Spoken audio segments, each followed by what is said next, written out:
as we've rolled back this content to its original version before we made any edits today during the video, we can go through this tab as if it was you looking at it for the first time and then instruct you what best to do. We're going to try and get the in the editor scores up to the 60s and 70s and then highlight some of the features that I didn't highlight at the start. So as we highlighted at the start, it's recommended based on the top 10 that we include these two words. The first thing we can do is click on them and just see how they use them. So this is trout fishing and fly fishing. Quick guide to fly fishing Yellowstone, fly fishing Yellowstone National Park. So it's a pretty normal use of it. There's no atypical uses. They're just specifying the type of fishing they're doing in this park.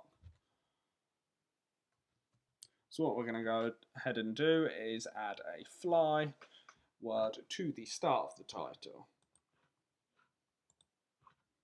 So we're going to change it to fly fishing in Yellowstone National Park, sorry. We're going to see how rivers used and see whether we could add that to our title as well, and then try and rank for the maximum amount of keywords and help the ranking with a good meta title. So we'll look at how it's used. Trout rank, Yellowstone River, fishing Yellowstone River. So we can add river and it will seem perfectly natural to have a title, fly fishing in Yellowstone National Park River. So as we said previously, we're going to want to see how much that increases our score. Remember, we want to get as close to 100 as possible for in the editor. Click refresh. And we've gone up to 42. So we'll repeat the same process for the meta description. Let's see how they use fly. For fly or lure fishing, they're just specifying the type of fishing again. So we'll see if we can incorporate that into our meta description. So we found the perfect place, which would be here. A guide to fly fishing in Yellowstone National Park. And we don't need really two instances of the Yellowstone and the fishing, so we'd kind of tighten this up and then just add river. A guide to fly fishing in Yellowstone National Park River. We can then update it again. And we can see the score's gone up to 45. Once again, we're now going to check the H1, so the title tags aren't, lots of the time people just have it automated, so the meta titles will be generated based on the title of the page. But it is recommended that you differ them. Your H1 is kind of the most important tag on your page, and your meta title is also used for ranking, so it kind of makes sense because we are limited by amount of characters to have a longer H1 title than we do our meta title. So what we're going to do is see how fly and river are used, once again by looking at the competitive analysis, see how we can incorporate this into the H1 and maybe beef up the H1 title a little bit.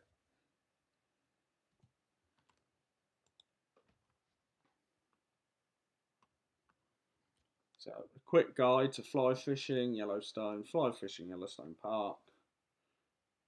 See, this is the best tag. Do it yourself, guide to the best fly fishing in Yellowstone National Park. So they use river in it.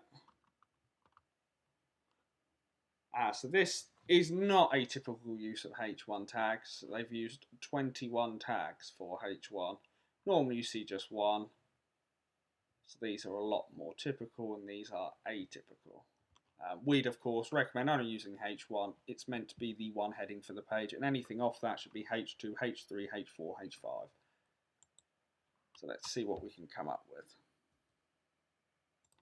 So what we're going to do is go ahead and edit this. What do you think? Maybe the ultimate guide to fly fishing in Yellowstone National Park River. More descriptive, slightly longer than the title because we have more space, but it's captivating enough. So if we refresh that, we can see these all green. The next thing we're going to do is look into the keywords in the body text section. As we said previously, in this section you can see the keywords you've used,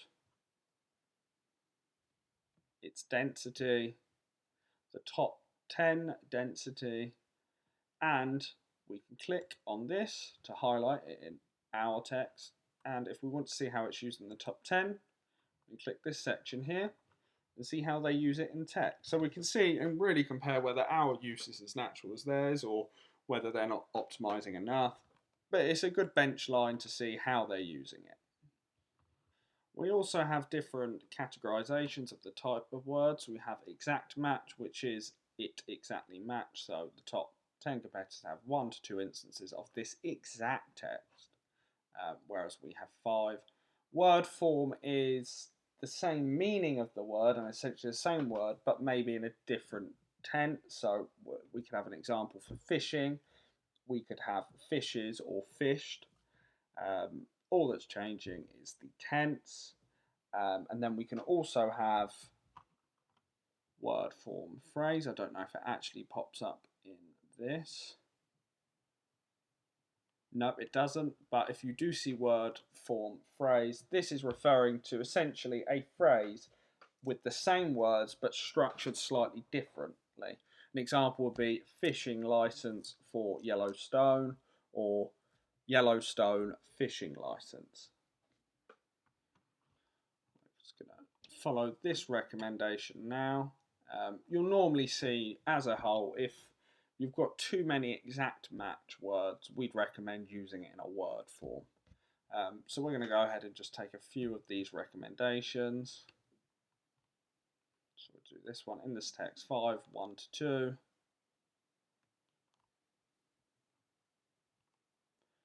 We could change it to Yellowstone fly fishing.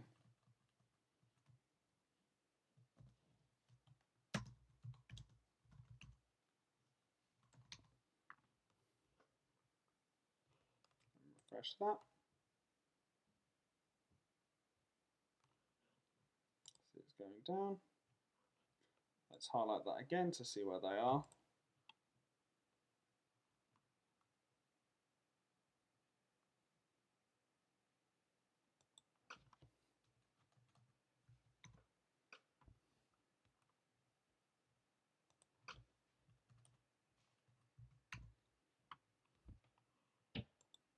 Refresh that again.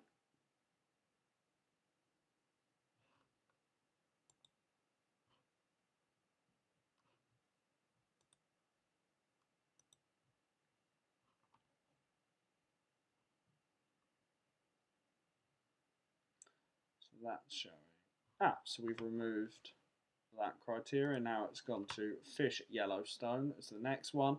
So this is word form. It reckons the top 10 don't really have that. We don't necessarily need to follow this one.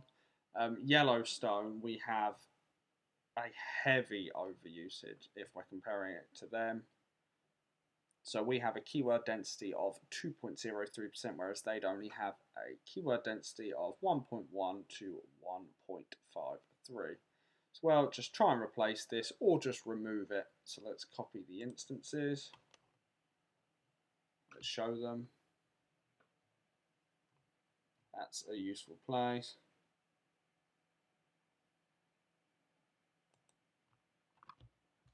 We could change it to this.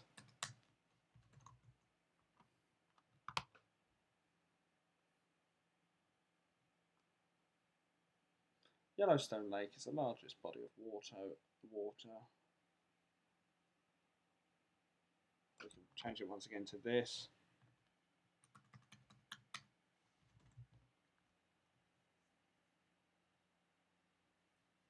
But its prime fishing conditions and beautiful scenery. Yellowstone Lakes, so we leave it there. We could change Yellowstone to the.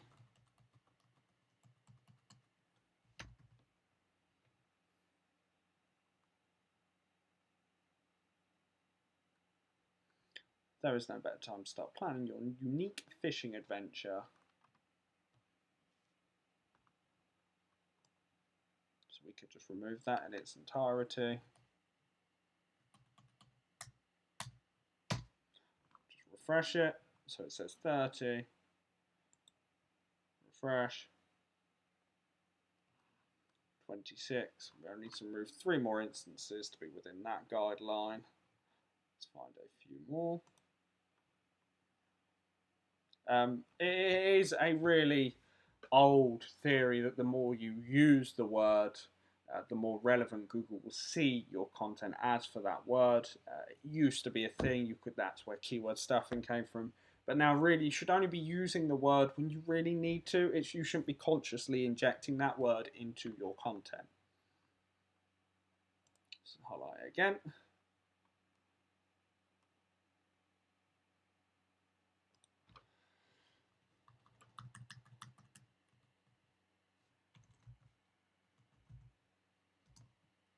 So in this instance, we don't need to state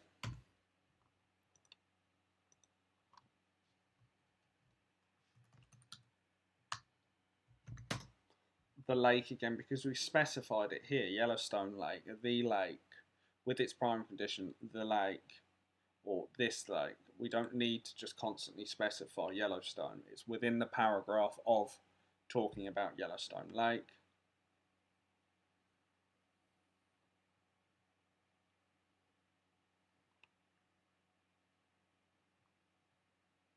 And we could remove at the general stores. Once again, we know it's at Yellowstone General Stores because we're talking about Yellowstone.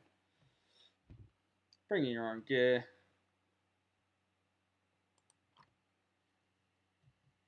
You could just remove that again. And let's see what it says. Straight away up to 50. It obviously sounds reasonable. If we follow the rest of these, our score would go right up to the top. But yeah, that's really a more in-depth guide to how to use our recommendations feature. In summary, the real purpose of this section is to make your content not similar, but as competitive and including the correct words that are needed to rank for the keywords that you're trying to rank for based on the top 10 that are currently doing really well for the keywords you wish to rank for. What I hadn't covered before, which I should probably just, when you see here, when we were referring to word forms, you can actually see the drop down here, which shows the examples of phishing and the different types of words they could use, but that would correspond to being a word form similar keyword. So really the crux of this is use this to see whether your content is maybe missing paragraphs that include useful information on this topic, or it just isn't as well optimized as it could be based on your competitors, or whether you have actually over optimized and overused the keywords that you're trying to rank for. It's just kind of an easy way very quickly to gain insight into what your competitors are doing without having to individually visit each of the 10 sites for all of the keywords. It's basically here to save you time and help you rank quickly. What we're going to do now is take a look at the latent semantics indexing options and just see what we can do with this tab. So we said before, it just kind of shows words and topics that are used in the top 10 competitors. We're just going to see how well this translates into actually improving your content. So the first thing we're going to see is we're going to check out the competitors for your keywords. You can see the competitors for can you fish in Yellowstone.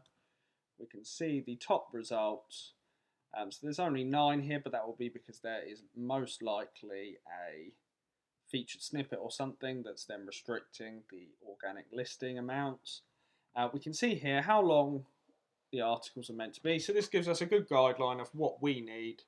As you can see, there's an absolute monster here of 7,200 words. But to really rank in the top 3, we can see we actually only require around 1,500 to 3,000 words to accurately answer the question. We notice here that it's slightly different at the top, but that's just because there's one website that holds 2 spots. I'm assuming that would be a position 0 and position 1 or 2. But you can see once again the length of content really that's required, and if there are any outliers that maybe websites that don't work, they'd be easy prey for you to go after. But as a whole, this is just working out how long your content needs to be to rank for these individual words. As a whole, we could probably accurately go, it needs to be 1,500 to 3,000 words long. So, up here, we've got all of the keywords that you use, which when you click on, you can see in your text, and words you don't use. So you can see on here, using this, really it pertains to talking to the season when the fishing starts at this national park. So if you haven't included a paragraph here, this would probably be a great paragraph to add and talk about when you can start getting in there. Here you can see more generic terms, so of course it's picking out all the words that are in common that are shown on competitors' sites.